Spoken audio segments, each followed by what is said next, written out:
Looks like we're live now. Yeah. Mike? Aye. Larry? Aye. Samantha? Aye. That's one. Okay, we're going to, presentation. Aye. And Ruby. And Ruby. Oh, I didn't know if she could go there on something she I thought wasn't. she said. Okay, Okay. I'm like, aye. Ruby. Sorry. we're going to present SHS leadership. No. Oh. Me already?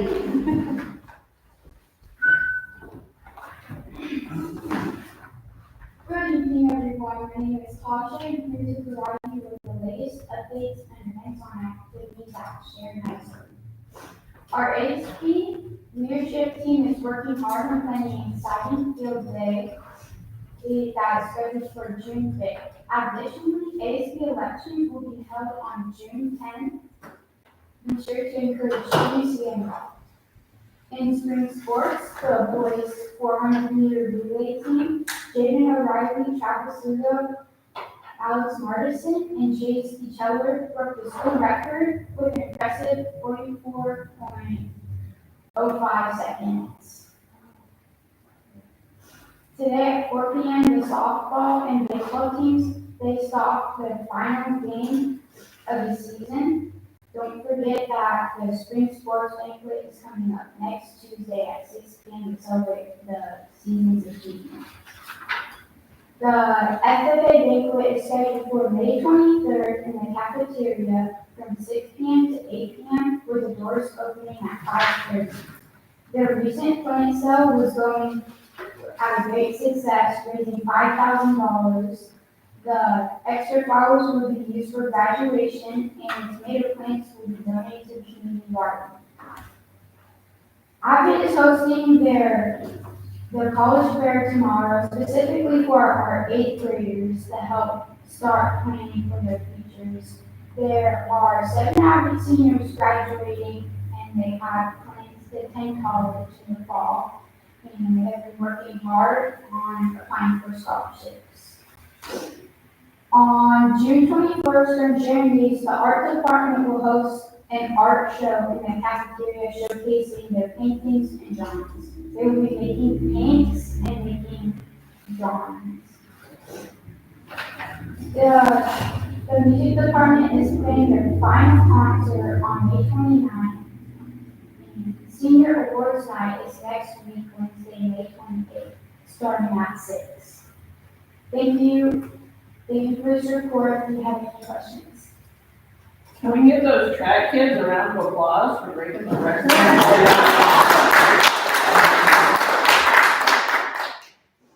Thank you for your time. All right, Monty, before we go into the next presentation, please, we passed, well, it's not official yet, but I'm looking pretty good as the bond did pass. So, Yes, that's me. okay, then, zone.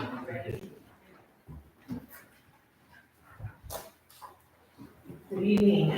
Thank you, Superintendent Vickery and Board of Directors for allowing me to come before you to talk about the West Valley Enterprise Zone and for entertaining our request for a resolution. My name is Abhishek and I'm with SSD Board. I cover Yamhill County, and I focus on business retention and expansion. I want to make sure before we dive to sort of the real work of it, that everybody understands what the enterprise zone is to begin with. So I did include some information in your packet. To begin with, an enterprise zone is a state designated zone that incentivizes traded sector business investment. Traded sector businesses are businesses that make and sell a product on a larger domestic or international marketplace. So when people ask me what does that actually mean, I'd like to make some, kind of use the example of if you have a downtown tap house, that is not a traded sector business. But if they have a brewery in the back of the business, that portion of the business is traded sector. Because they're then making a product that they might be able to sell into the next town or into a retail marketplace. So again, they're then competing on a larger marketplace. It's about bringing money from outside the community into the community. Okay, so mostly for us, that's manufacturing and agriculture. As you'll see in the packet, this zone, this enterprise zone was originally designated in 2015 and is set to terminate June 30th of this year. It does encompass all of the incorporated parts of the cities of Willamina and Sheridan. It is a shared zone. And said court is the zone manager, which means that we work directly with businesses through the application process and serve as the marketing agent. This enterprise zone also has a couple of overlays, so like I said, it's intended to support trading sector business development, but there is an option for overlays. It carries two. One of them is the hotel resort overlay, so it can provide tax exemption for investment for hotels and resorts. And also offers e-commerce incentive, which is really valuable for rural communities especially. So that if people are doing business online, they can take advantage of the portion of the incentive. The standard enterprise zone is a 3-year tax exemption. And I often receive the question about, well, if a business makes an investment, are they completely tax exempt for 3 years? And the answer is no. So if an existing business, for example, currently has property and facility and equipment valued at $1 million, and they make $1 million investment. If they qualify for the enterprise zone and go through the application process, their tax base is frozen at the initial $1 million for that 3-year period. When they come back online, it's then valued at $2 million, and you would see that delta be received through the standard property taxation process. The idea behind that is that when businesses are making large investments in facility and equipment, they're also generally hiring folks, which is actually a requirement of the enterprise zone. The state likes to incentivize job creation. It gives them a chance to get those assets really working for them and generating revenue, hopefully even generating a profit, before they're hit with that additional burden of having to also pay for the property taxes of that investment. Okay? There is an extension opportunity on this program where a business that is in the program can ask for a 4th or 5th year extension. When they ask for the 4th or 5th year extension, there's a process by which they have to come before city council and make that request. The cities can have different requirements, they can deny it, right? Now, the 3-year tax exemption, so long as their investment is a qualifying investment and they fill out the application properly and they work with us in the assessor's office and submit it to the state, it doesn't have to go before city council, okay? It's only the 4th and 5th year. In 2023, which is why we're here today, there was new legislation passed that requires those businesses that are seeking the 4th and 5th year to also come before their school district and make an agreement for a fee share for the school for the 4th and 5th year, okay? They have set the rate so that the school district can choose a rate that is a whole number anywhere between 15 and 30%, and that's the delta, right? So the business is valued at $1 million, they make another $1 million investment. They go for 3 years, tax exempt, and they say, oh, we want that extra 2 years. They have to come to the school, ask for a rate to be set for a fee that would go to the school on the delta. You can choose anywhere from 15 to 30%, a whole number, with the exception of rates capped out in the middle of 22.5%. The idea is that it gives schools the ability to start benefiting a little bit sooner, and you get to have some say in that process, okay? Additionally, when that legislation was created, they also said, hey, whenever you designate an enterprise zone or you renew an enterprise zone, part of that process is to also secure a fee letter from the school district, which is why we're here today. So I'm not writing before you an application from a business. This is a requirement of the state. And again, we're set to expire June 30th, which is why we have asked for and appreciate this sort of expeditious review of the program. We went before the Willamina School District a few weeks ago and gave the same sort of presentation. So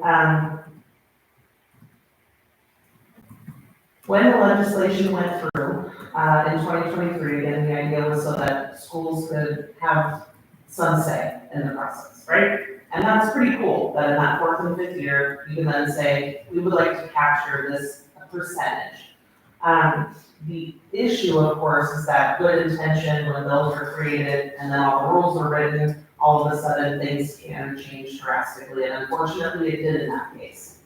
So the way the process works, and you'll see some of that process in your resolution, is that if a business goes into the 4th and 5th year, comes and makes that arrangement with you, you sign a fee letter with them, you then will be notified every November by the sponsor, which is again the 2 cities, who will send you information about that valuation. The school district would then have to notice or bill the business directly. There is a process in the negotiation process with the business to set sort of collection fee and process if they don't pay in a timely manner. And if they're completely delinquent on payment, then you can submit that to the assessor's office, who will then apply it to their assessment, their bill, at the end of that term. So that's the revenue. Now, let's say they do pay you, right? You submit the notice, you submit the bill, each year, those 2 years, and they pay it. The downside of this is that the way it plays out on the back end is that the school has to receive those funds as earned revenue, which means at the end of the year, the school support fee offsets earned revenue that the school receives. So you're kind of a net neutral in terms of total value. It's possible that that will change in the future. It's possible that that will be remedied, but I am sharing this with you because just in good faith as a partner, this is a new program. We are learning about it. We are talking to other jurisdictions that host enterprise zones. We're talking to other school districts that have engaged in this process. The majority of those school districts have told us that they're just not gonna bill, because it basically gives you an administrative burden without any net benefit financially.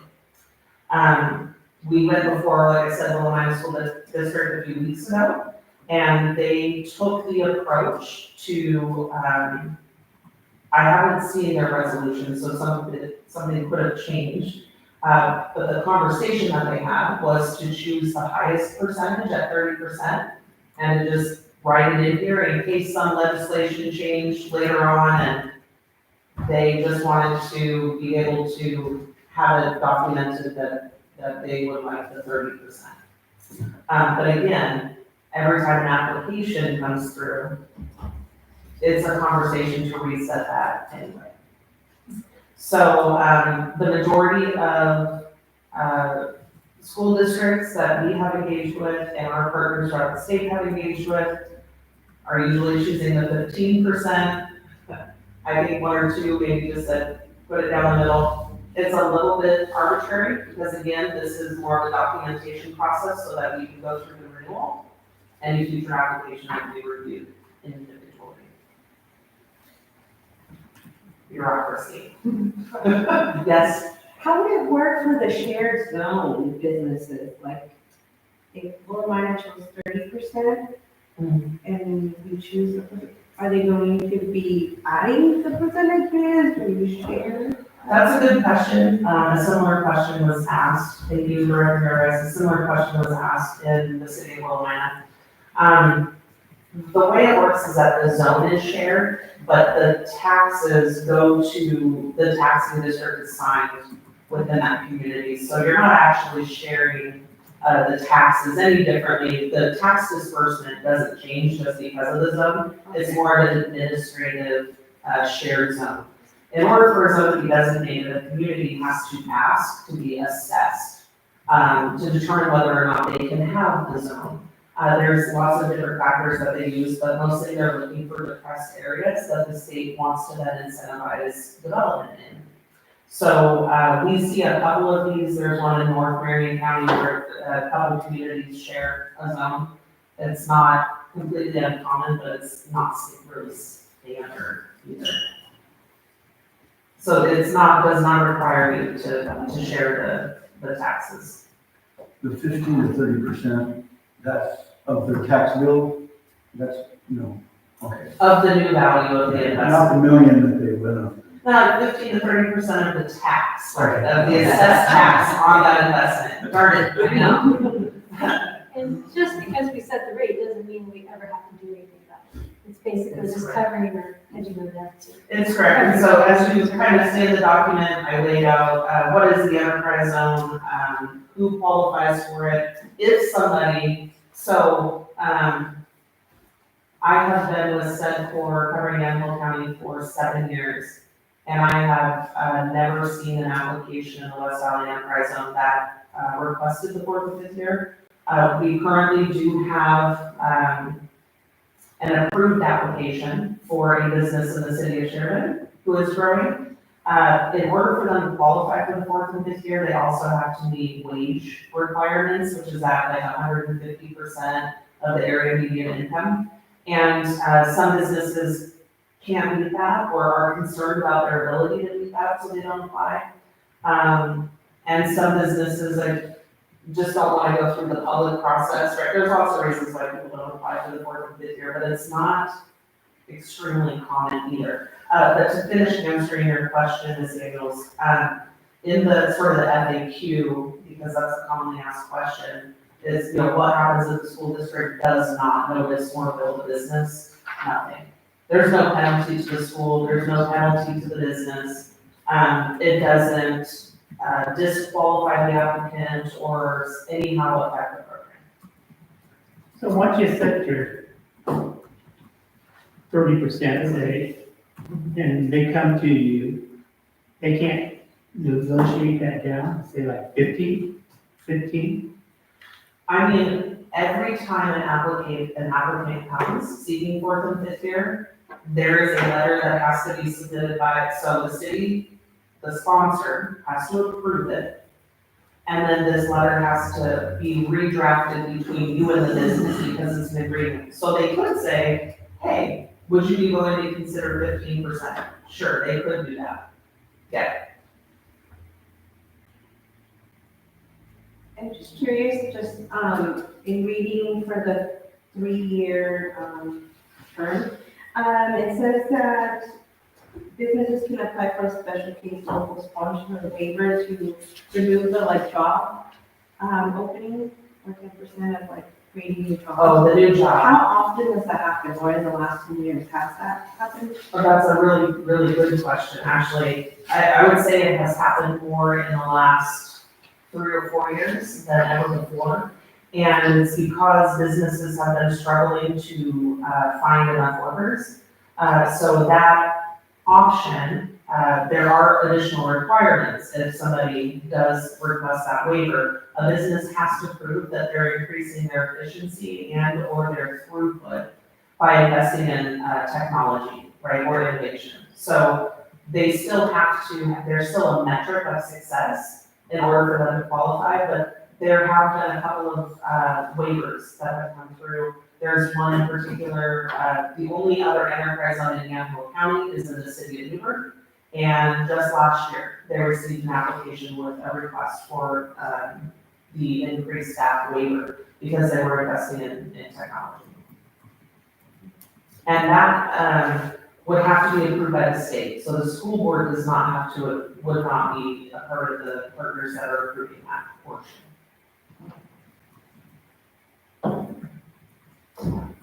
Any other questions?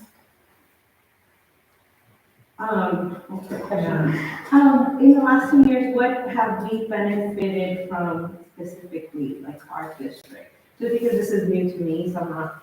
No, it's a good question. So, interestingly, in the last 7 years, I can really speak to, and actually, like I said, it's been 10 years. I've been in Yamhill County for 7, or maybe 8 years. There have been 2 other applications that I am familiar with.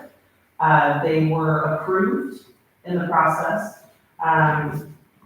There was investment made in the community, and then on the back end, those businesses did not decide to take advantage of the program. So, since, the application process is public information, Forest River was one of those applicants. so about 8, 9 years ago maybe. And decided on the back end, just not to go through the process.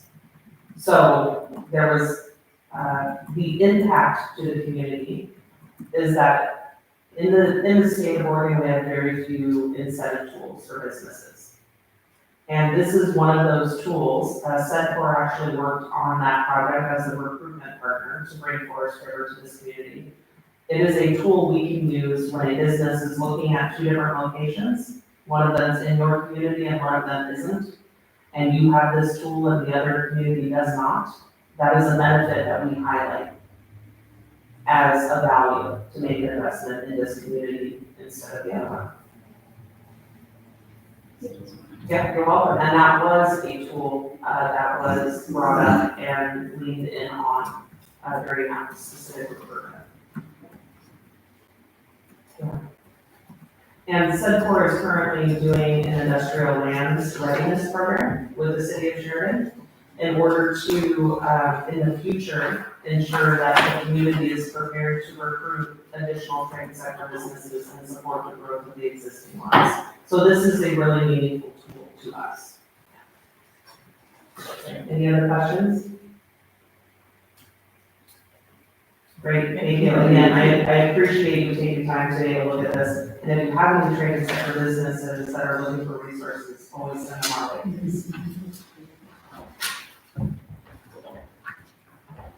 Jim, any public input?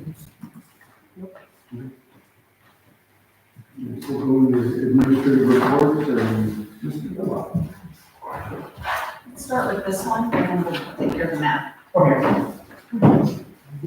All right, good evening, everybody.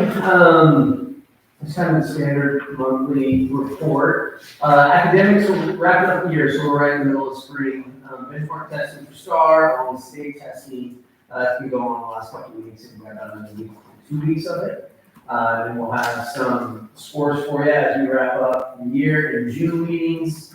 We'll finish up the year with 100% data meetings on June 6th with the staff, where we take a look at did they meet their goals that they were shooting for in regards to their STAR scores, and then the growth measures.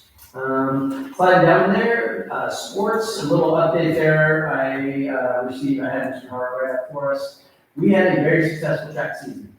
We had 54 kids, which is a very large amount of athletes in the middle school age group that participated in track. We are by far the biggest program in our league, including much bigger high schools than us, which is pretty cool. We ended up with a lot of success in that. We had 11 champions. We had some school records set. We placed first, second, or third in every team category, JV, varsity, boys and girls. So huge shout out to kind of Mr. Hart, Mr. Brown, Mrs. Brown, and Coach Skyler, who's a community member that's been coaching a lot for us. They did a fantastic job for our group. It was a really successful season. A couple of special events that happened recently. First, we had our first joint assembly with the Confederated Tractors Green On. They came out and did a drumming presentation here a few weeks ago. It was awesome. We turned it into a K8 assembly. There's some pictures later. I'll show you on that really. Yeah, there you go. Really kind of starting to capture it. There's drumming performances along with the dances between the males and female tribal members. And then those are our students who are also tribal members that have been doing drumming in the community. So they have to kind of be part of that presentation. It was awesome. And we ended up with the very last song that they let anybody join in. And so there's like 300 kids probably in a giant line through the gym. A little bit of a logistical nightmare, but man, it ended up being a really cool assembly. So that was a blast. Time worked out perfectly. It was actually an idea of one of our second graders who's in a dual enrollment program. And then it just happened to fall right after we signed MOU. So it ended up being a really cool thing. The other event we just recently had, and you kind of see a picture right there, is our drama club wrapped up there. They did their big performance. So they practiced for a few months And then they had a big performance here about 2 weeks ago. And it was fantastic. Each year it's gotten bigger and bigger. I think we had like over 100 and something people in attendance this year. We had to buy microphones because you just can't hear the kids without it anymore. So we bought, like mobile mics that they were able to utilize this year. And that went really great. Ms. Davidson puts that on. She kind of started that when she came to work for us a few years ago, and then the group has just gotten bigger and bigger. So it ended up being a really cool performance. Let's see. Oh, after that, we just wanted the standard staff highlights that I like to bring up. We did have Teacher Appreciation Week here 2 weeks ago. And our classified job staff did a great job of kind of highlighting our certified teachers. Our teachers work tirelessly, as I'm sure you are all well aware. So I just wanted to kind of take a little bit here and make sure I mentioned that we did have Teacher Appreciation Week and it went really well. A few individual highlights. I don't think I mentioned this yet, but Nicole Mirabito, who was our first Grow Your Own classified staff member who's completing the program and is now moved into a certified role.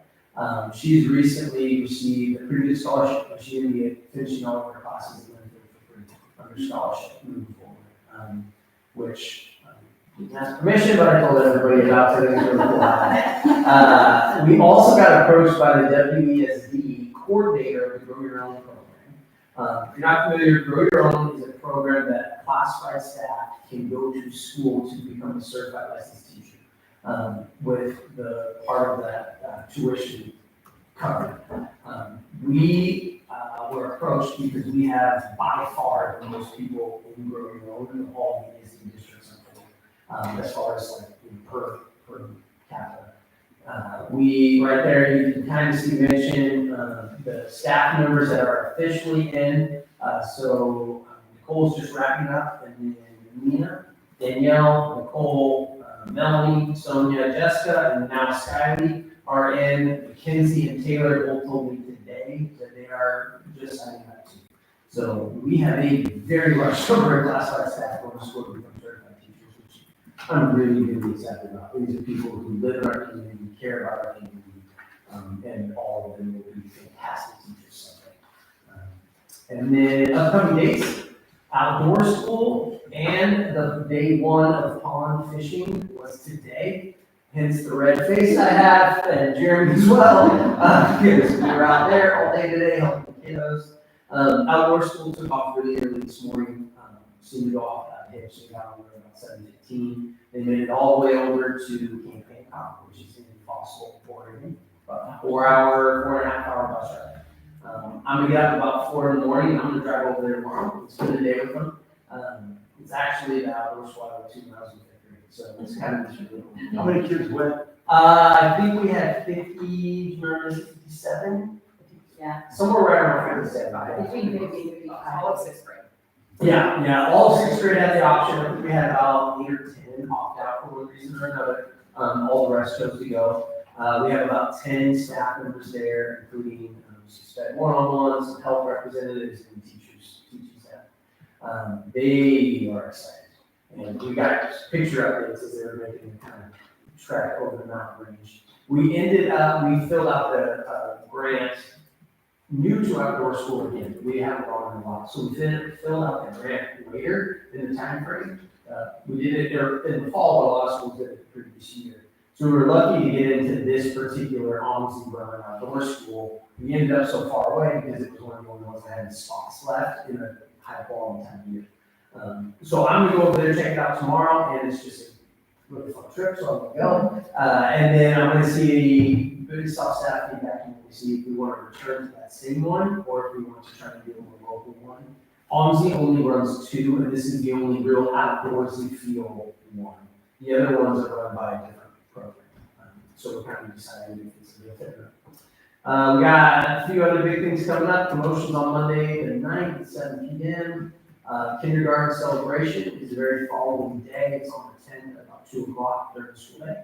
And the last day of school is at half day on the 12th. Let's see, those are the main big ones coming up as we wrap up the year for SCS. So, and that's all. Any questions on that? What time is the 8th grade promotion? 7 p.m. It'll be up at SDS. And I just want to give a kudos to staff because I went to the car wash that was here on. Oh, yeah, I took care of me. Jeremy. And I'm really bad at speaking to your wife and another teacher, I was just like, wow, it's hard for me to just see staff supporting students. So Yeah. out of school, in school, sports, all that stuff. And I've gone to other events and everyone works really late. Yeah, it's a lot. Volunteers, right? Volunteers too, so. Yeah, I forgot to mention that 8th graders are raising money for the big trip at the end of the year. Between car washes and canned food trucks.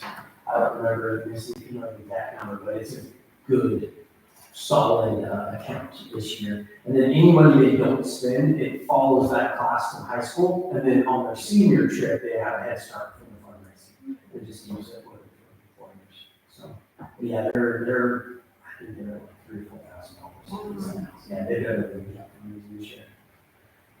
And then the next topic I'm here for is to talk a little bit about the math adoption process. So we actually started last year with those following team members, Jeremy and Aaron, middle school, and then Ken and Pat from high school, and then the elementary school team, which I was facilitating a good chunk of, Pasha, appreciate and Ryan. We went through last year, and anytime you do a curriculum adoption process, you have to follow the state's process that they line out. It starts with the needs assessment. So those actually started last year. And Dory was coordinating that portion of it for the whole group. And you kind of go through the answer to those questions. Who are our students? Who do we serve? What current tools do we have? What's the strengths and weaknesses of them? And you come out with like a value list of what's important to us and what's not important to us before we ever even look at it. It talks about it right there. Then you move into basically a stage 1, and that's taking a look at Oregon's approved list. Oregon does this process at the state level, and then they come out with a list of adoptable curriculums for each subject area. You basically have to choose something off of that list unless you do an independent adoption. But if you do an independent adoption, it has to meet the same criteria, which they've already filtered everyone through. So it's pretty much what everyone does. So we went through, we took a look at all the curriculums that scored really high and were on the Oregon approved list. And then we started ordering samples, we started filtering our way kind of through those. From there, you put them through your own needs assessment. So you say, okay, locally, what do we value or which of these curriculums score well? From there, the secondary actually ended last school year. They came up with what they'd like to see. Middle schools, Oregon Ed Gyms, math, that's Sheridan column. Curriculum, it's the new iteration of the one they've been using for about a decade. That's very well renowned. It's one of the main ones in Oregon, certified Oregon author. It's very solid. High school had chosen McGraw-Hill Illustrated with Mathematics. It is one of your bigger textbook companies. Has some kind of fancier bells and whistles with it that makes it really nice at the high school level. There's how-to videos and these different things that you can work out to as the kids are working through. And in the elementary, we picked it back up this school year and did a pretty in-depth process. When we got through that initial list, we came down to 2 finalists. That was Vision Mathematics and Vice Boston and iReady Classroom Mathematics. iReady and Ready we've had for about 12 years now. It's one of the most highly adopted ones in the country, and it is one of the most highly adopted ones in Oregon. We know it very, very well, and there's a couple of really great strengths, including the online component, and there's some very definitive challenges with it. So we went through that adoption process, knowing that one really well, and then seeing what else was out there if it was worth switching. By the time we did that pilot, we kind of talked about here, we found that we had a little bit of a disconnect in our upper elementary grades. And what I mean by that is iReady is really designed to be really strong conceptual understanding of mathematics. They want you to understand the why behind what you're doing. But there's a lot of discourse, a lot of talk. Less problems, more talking about it, more choose your own strategy. And sometimes you guys, like in the last 10, 15 years, you've heard about this new way of doing math, where there's not as much standard algorithm and a lot of like pictures, conceptual understanding things. It's very, very strong in that. What it lacks a little bit of is in the upper elementary, a little more of that standard algorithm. So when you start to hit middle school, there's always been this little disconnect where it's kind of a big flip, because middle school is very heavy on standard algorithm. Middle school is not standard. So what the group basically came up with is continuing with Ready iReady at K2, and iReady, which is the online component, is a lot of intervention. Oh, sorry, I skipped ahead. We did a whole program pilot of Tried it all both of these. Tried it all out for a couple of months, actually 4-week minimum. And then what we came up with is to basically keep Ready iReady for K2 and keep iReady for 3rd, 4th, and 5th grade. So that continuity is their intervention material, it's their online component, and it's got a lot of really good things. But to add a secondary resource of the paper pencil side of the division at 3rd, 4th, and 5th, with the sole purpose of trying to strengthen some of that, a little less of the conceptual understanding, a little more of the algorithms, a little more of the, instead of 8 ways to do something, here's 3, and then let's get you a lot sharper on this. So to basically try and build a better bridge from elementary to middle school. And then we talked a little bit about the needs.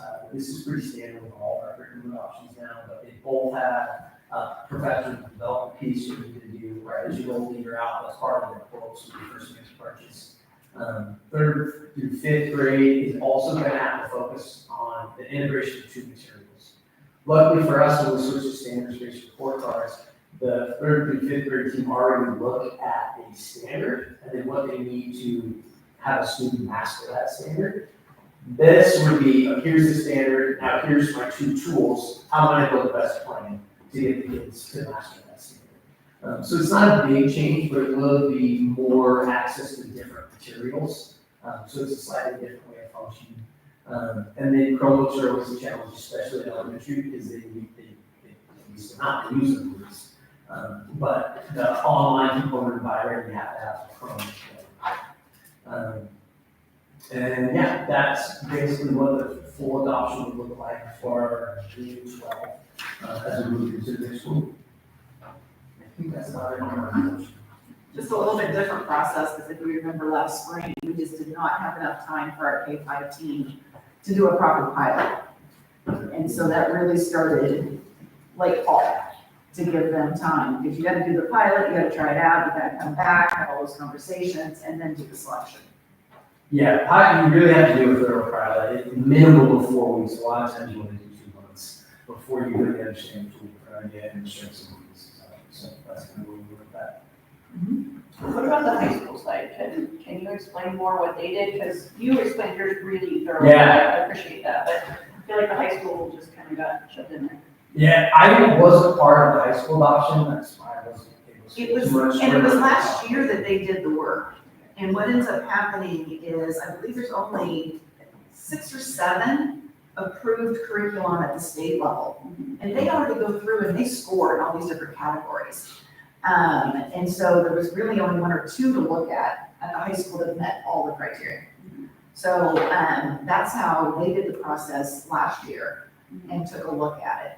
And they had that selection ready to bring to the board, but K-5 wasn't. Okay. Yeah, high school's number of options was much lower. What about the meshing between your curriculum and their curriculum? Was that addressed? Is that gonna run smoothly, middle school to high school? It should, from what I remember right now, so the Oregon EdGyms one is basically a cleaner version of what they've already been using for a really long time. If I remember right, and don't quote me on it, but McGraw-Hill isn't a big change from the high school either. So a lot of it flows pretty well. We have, there's kind of a natural switch, because you go from middle school math with just like grade level, 6, 7, 8, and then high school becomes content specific. So algebra 1, algebra 2, trigonometry, all those different things. So it's not quite as, it's structured differently. But the middle school approach for Oregon EdGyms is much more aligned with what a high school approach is. The bigger disconnect is elementary to middle than it is middle school to high school. So like Mr. Brown, Mr. Anderson, and Mr. Mendez are doing is looks a lot more like a high school classroom of math. Here's the concept. here's the algorithm, here's your standardized practice methodology, that kind of thing. So from what I've been told, there's not a big issue with the bridge between those two. It's more of The fifth to sixth. yeah. Is the one that's talking about. That's a struggle, Right. right? Yeah, the whole design. of the Kids material entering is- high school aren't struggling. Well, I shouldn't say No. not struggling. It's a smoother transition. It's a smoother Yeah. transition. It's still, yes, it's still, Yeah, the challenge we have is getting them ready for Algebra 1. Yeah. We really need them to enter high school ready for Algebra 1. We have some students that are able to do Algebra 1 their 8th grade year. Yeah, I have about 15 kids in Algebra 1 this year, which is the first year we've done that closer. That will run in middle school. Next year we want that to be ready for it. That'll be 8 to 12 class, I saw. But yeah, getting an 8th grade ready to dive straight into Algebra 1 is always kind of a challenge. my other question is the Chromebook statement in here. I think, thank you for adding that, since we're in budget time. Has that been figured in? Yes, well, I just, Loaded question, I know. I'm hoping to have some money at the end of this year, so we can like try and get some replacements. And then going forward, we'll do our best to, work in our lofty replacement, like technology replacement plan. But yes, I mean, we'll have to do it because. Right, you can't buy software and then not have computers to. Are we only replacing and not adding? We have to add to. I mean, it's just, Yeah, you gotta replace them. They have about a 3 to 5 year shelf life. So we've done a much better job, at least at FCS, keeping them to last like 4 or 5 years versus 2 to 3. And sometimes it's like, oh, there's a little money in this grant and that qualifies, so let's buy 50. Right. They're $350 apiece. We were able this year to use some of our title funds because our Title I grant is for Fulton Chapman only in the K school. And they said, absolutely, because you have curriculum that you're going to need Chromebooks, you can use your title funds for that. So I anticipate that we'll probably have another small amount that we can order, that Karen and I were just talking about. Getting an order in with this year's fund, and then looking ahead to what we can do next year and kind of splitting it. but the bad thing is that's not the only technology we need. Correct. So Yeah. it's It's one of these. just at the balance, yeah. Definitely. I'm excited to see if there's a positive impact in test scores with the Yeah, there's usually, they have called an implementation day. So usually your very first year, you don't see much. Sometimes you will drop. By second year, you usually start to take off. Reading right now did that same thing. First year of Amplify, we had pretty flat lines. By second year, we had about 8 to 10% increase. But yeah, that's kind of the general what you see. And this will be a little bit weird. It'll be about 4-year adoption because we're a little bit delayed from getting off cycle from budget. So it won't be a setting like a lot of them are. So overall cost will be cheaper too because it's 4 years, not 7. All right, so this is the curriculum that is up for adoption tonight. Adam, thank you for your work on this, and the K-5 team and their process of going through and making the selection. And have fun and drive through. Thanks. See you everyone. Next up, special program. I asked Missy to do just a brief update of where we're at and start by the numbers as we start to wind down the year. Good evening. So last year at this time, we were, I brought numbers to you and we were at approximately 157 special education students within the district. And this time this year, the number has actually changed because we got another new student just yesterday. So we're at 188, so approximately 51 more students on IEPs than last year. 15 of those are SHAPA new ones. 10 of them, approximately 10 of them are ones that we have qualified in district, and the rest of them are all move-ins. So we are getting a lot of new move-ins coming in from other districts, whether they're on inter-district transfer or they're moving to Sheridan. It's a combination of both. Last year at this time, I also talked to you about opening up our building one, using the building one for a new program called the Developmental Learning Center. That program has been well received by parents and by students.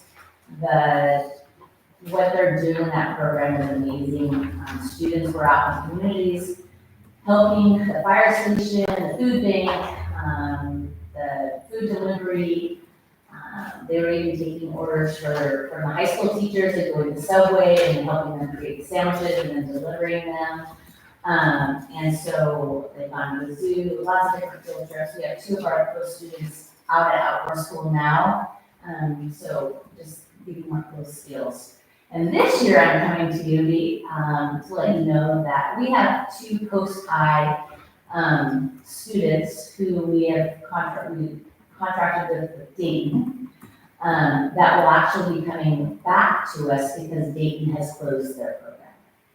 So with that, these students will be taking some classes at the high school. Some of them will just be coming a couple days a week, and then they have other outside agencies that come and help them those other points. But with that, we'll be needing to hire another special education teacher, which is going to be a combination of half-time at FCS, half-time at the high school. And what our plan is we have several students within the next, 5 or 6 years, because we have kindergartners coming in, that are going to need the Building 1 program once they hit the middle school level. So this teacher will be actually a bridge between the 2 programs. So she'll be up at our FCS case managing those students who will eventually be coming down to Building 1. And then will then be able to transition down there with them, as well as getting the support to our post-high program. So our case loads for our, at the FCS and at the high school are running about 30 per case manager. So this will also help alleviate some of that as well. Which brings me to the next one. We just recently had our what we call our transition meetings for our pre-kindergarten class. And this is our biggest class of pre-kindergartners coming to FCS. We have 11 students coming in who have already been identified as needing specialized services. And so that again will help, this extra teacher will help bridge some of that as our K1 will move up through the grade levels. So we will have that as well. At 11, WSD, my contact at WSD, said they've never seen Sheridan with this many students. With that, we are getting some help from the WSD through our LSP services. So we do have physical therapy, occupational therapy, speech and language pathologist, and an assistant. I'm working on actually hiring our own assistant. Fingers crossed that will work. They'll be our employee and not a WSD employee, which would alleviate, I saw this number today, $98,000 from our LSD if I can find an SLP. And then we have increased what we call our ODCOM services. Those are a person that comes in to help us with our communication devices. So we have 5 students that actually use an iPad to help communicate because they're nonverbal. And so they come in and help train, they help parents, so it's a through line so they're hearing the same thing at home or using the same program at home that they're at school. So, and then we have deaf hard hearing services, and this year we have some vision services because we do have a student who due to medical issues is losing their eyesight. So we will actually sending one of our IAs, to the vision, the vision school in Vancouver for training on how to better serve that student. So, any questions? The IEP plans for the 11 kindergartners come in, are those in place by the time school starts then? So when they're birthed to the age of 5, they're called IFSPs, so Individual Family Service Plans. And those are provided through the WESD. They have a whole early childhood team and preschool along with Head Start that helps with them. And then usually during the springtime, we have them 2 weeks ago, maybe 3 weeks ago, where we do like a round robin kind of things where the WESD team, if they have the along with Head Start team, parents, and then our whole kindergarten team, as well as our whole SSD department, all sit down together, and then we roll over the IFSP onto school age documents. It's kind of hard to really pinpoint, and so we usually meet in the middle of the year to kind of adapt those IEPs, because what the WESD from birth to 5 work on is different than what we work on when they get to kindergarten. So the environments are a little bit different. So once they get into the kindergarten classroom, then we can kind of get eyes on them and kind of see what their needs are, then we'll amend their IEP to fit their needs. So these are just 11 identified students, there could be more, is what you're saying? Oh, yeah, we had like 5 last year, and then we had 1, 2, 3, 4 more that came in without any kind of eligibility, so then we had to start and do our own process. Yeah. And we have, I know of 2, not out of 11, I know of 2 that have put in a referral to WSD. It's too late in the school year to get those done. So they gave me their name, so once they start registered, then I will make contact with parents to get something going before the school year starts. So you already have 13. We really have to keep. Yep. Thank you. Thank you. All right, next superintendent report. All right, to start off, I just want to mention a little bit about AI in education. This is an area that I am learning. We had 2 individuals, Tim Hart and Aaron Henderson, participate on a committee through the ESD this year, meeting monthly, doing a lot of learning and research, looking into policy, and they actually helped provide some language for the policy that is up for approval tonight for the AI language. But just what I am learning in the classroom of how going through AI can help with putting in the standards and then coming up with lesson planning, creating instructional materials. And really what we're going to need to do is focus on teaching students how to use AI properly.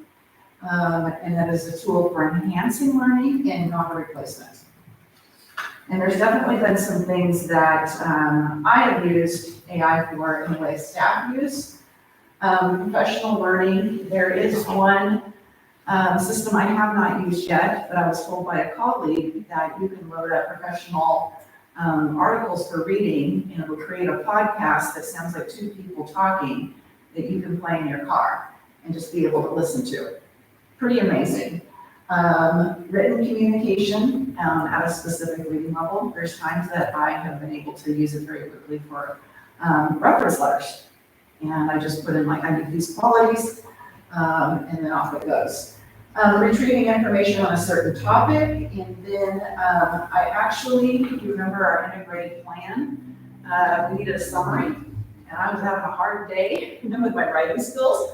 I loaded up our entire integrated plan, and I just said, I need a summary within 500 words. And then I went through and read that, and I edited it to make it sound more like our voice, and that's what I submitted. saved me an enormous amount of time. So again, this is something that I'm learning. I have a couple of professional books that I'm reading, and we do have the policy up for approval tonight. Scott, Ruby, and I met in the policies. Scott was very helpful in this one because of how he uses AI in his work. And he added the line in the policy that said anything AI-generated content must be reviewed by human eyes for accuracy of the content. So he also said the board cannot approve this in the May meeting, but chances are it'll change in August or September. It's fast moving, growing, changing. And also in the policy, we narrowed down that the district will select 3 AI systems to use, and that'll be it for staff to use. So again, this is an area that we're starting to prepare for next year and how we train staff. Diane, can I put you on the spot just a little bit as a student rep? Do you use AI? I do, yeah. And how do you use it? I use it to like to go articles. For articles? Yeah, or like food recipes. Okay. Diamond had sent me a request for a letter, and I had just put in some things, and then it just came out with this letter like, well, that's beautiful. I was just like, that's so cool, and she did it for a scholarship. But I'm curious to see how much more our students are using AI, but we need to make sure that we get more into educating the proper use of AI. And the other thing too is you end up learning your own voice in writing. So when you're submitting something, and teachers learn to tell a student voice, definitely from something that's AI generated. Okay. Summer programs. So the state redid the formula. Last year, if you remember, we did not receive any funding. This year, we received $148,000. So Adam and I jumped in. This is going to be helping us on Friday. But Adam and I got the application submitted to the state. We are working on the requirements, meeting those requirements. We're going to do a 4-week program, half day, so that we get the 80 hours of student contact time. There'll be no interruption. It has to be 1 week right after the other. We're going to provide meals and transportation. We're working on figuring out the summer meal program because we had already submitted and have approved our summer meal program, and we needed to adjust it for the program. Must have a literacy focus. So it's a different model. We will be hiring teachers and grouping students to go through literacy, a couple of different literacy blocks mixed in with enrichment within the 4-hour program. So our next step is the students are invited, first off, that are below grade level in reading. And then after we've been through that process, then we can open it up for all students. This is, we're directing the funds to be used for K-8 because the high school has another small grant for their own credit recovery program.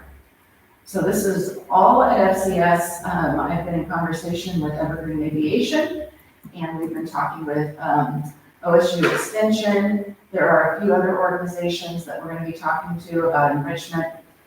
And then Friday will be probably some fun field trips, fun activities. So again, we're really behind on this because people are making summer plans, and we're just now getting the positions posted for staff to be hired. We do have quite a few staff interested. I presented this last Friday at the staff meeting at Fulton Chapman, and there is a lot of interest, and I'm very thankful for that. All right, our May election results. So a brief summary. Yes, as of last night, so the first round of results came at just after 8 o'clock last night. And at that time, we were behind by 42 votes with a combination of other counties. I contacted the elections office today just to get a better idea of, okay, how close really is this? And I got an email explaining that, keep in mind, they had only covered, the mail-in up to a certain point and still had, I think she even said, we still have a week's worth of votes to tally. And that was this morning. Then at 2:30, I get another email saying, Dory, I want to let you know the results are updated. They were not, by their schedule, going to update them until 6 o'clock tonight. So they were able to do that early, got it updated at 2:30. And at that time, it had flipped, and we are 42 votes ahead, the combination of both counties. What we don't know is how many other ballots are still out there. So the next round, which I had printed this out,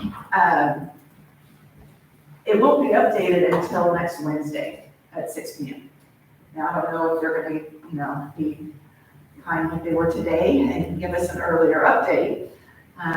But they have to go through a process called the curing, where they're matching the signatures, and then anyone that does not have a legible signature or the signature is missing has an opportunity to come in and validate it. So they have to allow for that window of time. Now, something that I think is a good news is I went back and looked at our results 2 years ago, and at that time we had 1,111 ballots in our bond measure. Right now we're at 1,116. So we're pretty close to the same amount of votes that we had 2 years ago. So I would like to think, in my optimistic mind, that we don't have very many more floating out there. They would be the ones that were mailed late, but for whatever reason, they didn't use a drop box and they're postmarked. Is a drop box considered mail-in? No, I don't think so. I think they counted the drop Mail-in boxes. is one of the samples. Yep, they mail it and it's gone to Portland, it's gonna come back, and then it's gotta be processed. So it's still out there somewhere. So, yeah, potentially. You've been talking to Danville County, it sounds like, have you tested it with Polk or? But the results I have are for both. I have not contacted Polk to see, but they seem to be a step ahead. Okay. They update a little bit faster than So what you're you thinking everything maybe is counted except for what might be in the mail there. Yeah. I can certainly check in with them tomorrow and see, what they've got for their process. If the margin was bigger, I wouldn't be as worried, but. Yeah. That small margin. Yes, yeah. It's Just just. pleasantly surprised at how it flipped to the exact same number. Jeremy, I saw Polk did update, they were running at 89 votes, basically 89 ballots all day yesterday, and they went up to 96 today, so some more from Polk did get updated today. thank you. Still coming in. Still coming in. And then our board positions, position 1, Natalie Robles is leading by 80 votes. Jeremy, you are in. Position 2. And position 5, Raymond Watkins is leading by 153 votes. And that ballot was against Winnipeg. So those are what was on the ballot, and I will continue to keep the board updated on any information I have about the bond and being able to move forward. And that is my report for tonight. Yes, I think Natalie, right, she's a sub. So She is. knows, right? the substitute is through AG staff. I can think of Oh, yeah, your policy first. Okay. Yeah, so she is not considered an employee of the district. She can substitute teach anyway. Oh, cool. So that's why I looked at that and we didn't check that out. Good point out. Okay. And then She asked that. Line. oh, okay. And then the second question, is there a plan to work with the local library in connection with the summer program? Okay. That could be cool to do with field trips, so they know. Yeah, we're looking at our local and regional to see what all we can do, especially on field trips. Yeah, good question. Okay. Any other question? Karen, are you ready? I'm ready. Not much going on. Well, I've been working on budget. We've been working on negotiations. Everything's kind of pausing until we get a better handle on the bond. I do have, and, well, the auditors are coming June 9th, and they do like interim audit stuff and try to get, like, the on-site stuff, if they want to pull checks or do that kind of stuff, so they're gonna come and do that. And it's just, we're at the end of the fiscal year, and all the payroll is, and doing up for next year.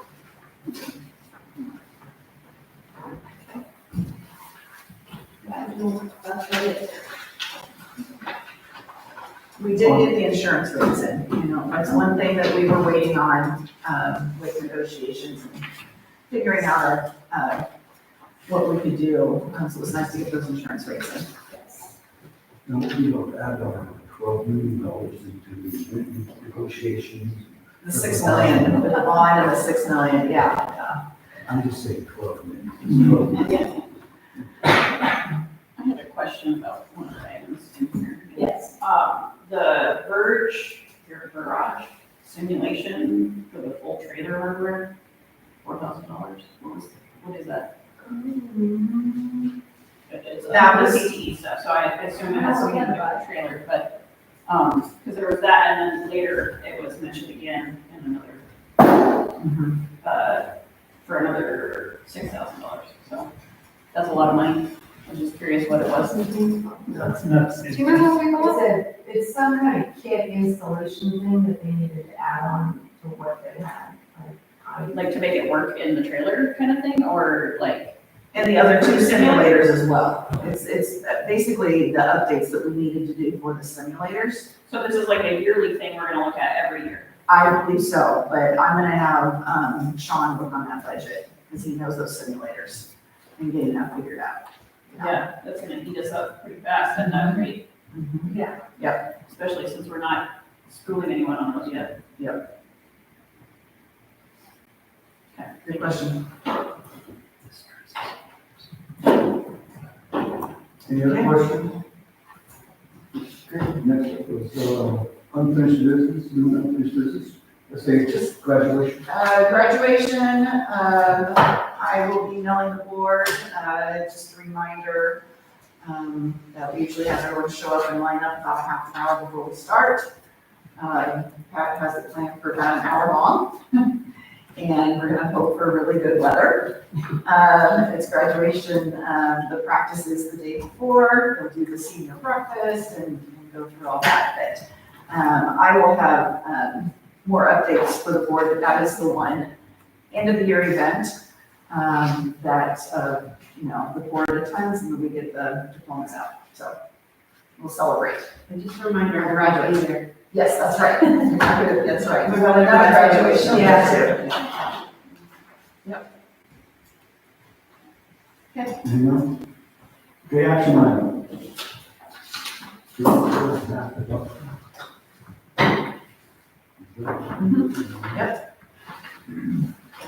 Take home map adoption, the list is there, by the grade level bands that was explained in the presentation. So explain to me, can I ask a question? Is that all right? Am I gonna- Let's see. That's the policy guide. Could I ask a question? What's that? Could I ask a question? Yes. With the adoption, so if we adopt it today, then does that mean we automatically purchase it like tomorrow and it comes and we're ready by next school year? What does the process look like? Adam, you want to start with what K-5 looks like? Yeah, so I've started gathering quotes, sitting in my inbox basically. If I remember right, I need to do a Zoom meeting with one of the companies to kind of finalize the specifics. Once it becomes district adopted materials, then we can move to a purchasing phase, which is like secondary. So once I get the quotes, both of these are summer pickups at Northwest Textbook Supply in Taunton. It's usually like $1,000 of shipping, so I just drive up there myself in August and pick it all up. Yeah, those quotes get to Karen, we start to move on it. Usually there's an assigned agreement with some sort of payment plan or date of which funds will be released, and then we pick up in August. But every one we've done so far, we usually pull the trigger on those around June something, and they're always ready in August to pick up. Minus the language I explored a few years ago that messed everybody. I have some PTSD from that. Yeah. These ones that one was a brand new edition, so they're trying to get a brand new book out. Both of these are 24 and 23 editions. So it's not like a brand new 25, 26 booklets. And we'll be able to have staff ready to go. Yeah. by the next school. Yeah, really the time crunch is the PD, because you gotta get that on schedule. Luckily, we have the Fridays schedules, so even if we can't throw it in service, we can go to the first 3 Fridays. The third, fourth, fifth graders with the Envision one, because that's new material, that's the one we kind of schedule these at. Perrydale uses that one, I went and observed them and talked through what their PD plan was, and apparently it went really smoothly, they had some suggestions, and they connected me with their PD specific coach, so maybe we can do like a 2-for-1 kind of thing. So yeah, as long as it's in the next 2 to 3 weeks, we're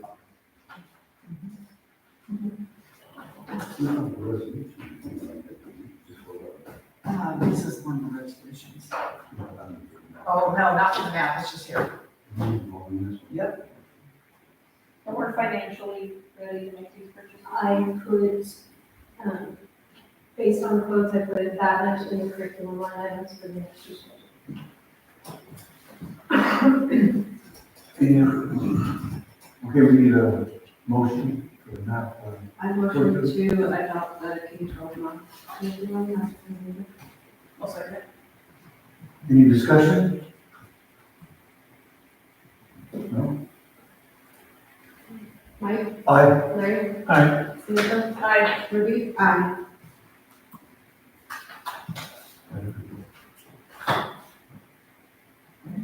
Okay. WSD board appointment.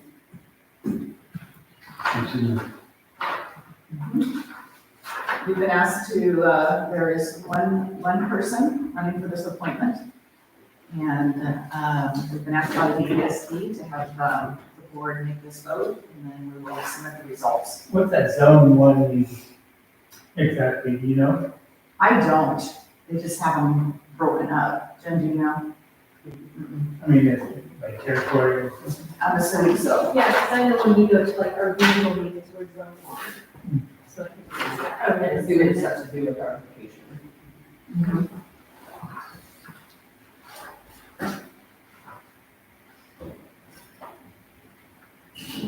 I make a motion that we look for,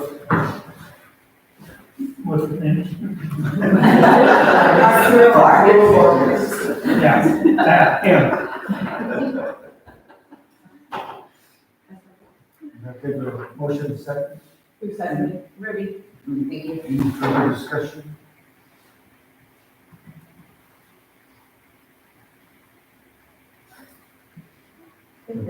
Mike, Aye. Larry, Aye. Samantha, Aye. Ruby. Aye. Good. Now the policy. Did everybody look at the policies, read the policies, go through them? Mostly the leaders. Yeah. Is there any questions or concerns? No? Need a motion? We'll do the whole package together.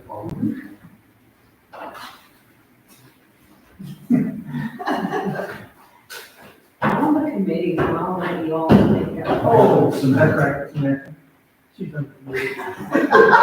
You're all. Okay, I move to accept the policies, policy packet as presented.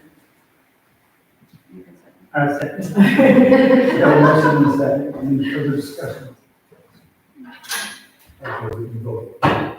Mike, Aye. Larry, Aye. Samantha, Aye. Ruby. Aye. And that's it. All right, Topics for next week? we're not good. We have a Oh, wait, resolution. we got one resolution. Okay, so, thank you for staying. Sorry. If there are questions. Avisha and I were talking this afternoon, and there was some language in here that I thought was very confusing. And in my little brain wasn't accurate. So what you have a copy of is, because this was already in the board packet, I provided with the board the edits that I did. So on the 4th, let me mark this, whereas it said that the district has coordinated with the governing bodies of the cities of Sheridan and Willamina to set the rate. Now, in my little brain, that wasn't correct. And working with Avisha, I said it as the district sets the zone for renewal requests supported by the governing bodies of the cities of Sheridan and Willamina. That also took out the footnote. So you'll see if you scroll down, there's a small footnote for Willamina, and then there's down here at the bottom, the district may need to establish a rate with multiple zone sponsors. This was OSB created, and then I really started trying to wrap my brain around, okay, what should this document look like? So the request is, and then there's one more, is tonight the board gets to set the percent, and that is the last highlighted section in the copy that you have. So, sorry, I took your copy. What I'm asking the board to do tonight is to approve this with the edits that you have in front of you, if that makes sense. The amended document. The amended document, thank you. But the board, we do need to talk about what percent you want. So, What do you think?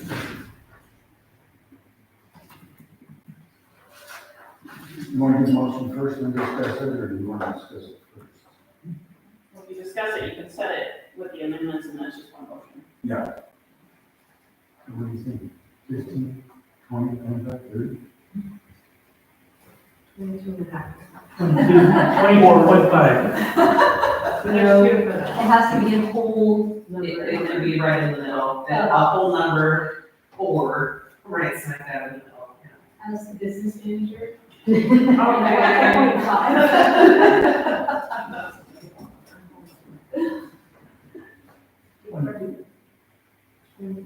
have no problem setting it at 30, because that's setting it high and then saying we'll talk. If you set it low, then you're not gonna go high, so you could be at a loss depending on what the situation is. It also may never come up. it may not. And Yes. as Avisha explained in the presentation, it could change. Yes. But Willamina did do the 30 to start there. It makes sense, because you can negotiate better. Or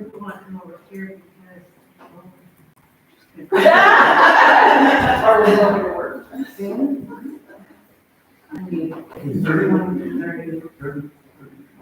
30. With all the changes between 30 and then the change, new motion. I move to accept the resolution 2508 with the amended changes that were handed out. As presented. On the motion in the second, Ruby seconded. Mike, Aye. Larry. Aye. Samantha. Aye, Ruby. Aye. Okay, thank you. And before you leave, Jen will have the copy ready for you to sign, and then we will be done with this task and we will meet our deadline. So thank you. Thank you very much, I really appreciate it. Thank you. Thanks, Jen. How about topics for next meeting? I don't have that long. I will put it through it over. And also I'd like to invite the leaders of the that'd be our Yes. last one. Yes. Make sure they're Look at possibly getting another contractor. We've talked about that we would put it out for bid. Let's talk about that at the next book meeting. Yes. Okay. It has come up, I think that would be a good idea. Can you give an update on the CPE, from, was it Greg? Mhm. For the manufacturing part, he has an advisory meeting tomorrow, so, okay. We do also anticipate having a, reception after the board meeting to acknowledge our 3 board members, and their years of service, so, please feel free to invite, family members. We'll keep the, admin reports shorter, and we'll have time to talk about these things, and then have a reception at the end of the week afterwards. Okay. Comments, what comments? I gave mine about the staff, but thank you to our community members. And keep up the good work in the schools. I like seeing the staff really involved and, you know, we fix the campus hours and, it doesn't go unnoticed, so just. That's our good. team. I got a comment. I'm not sure who installed the sign radar thing, but that's awesome. Like, it's about time. I don't know if there's one coming this way though. I think it's only coming this way.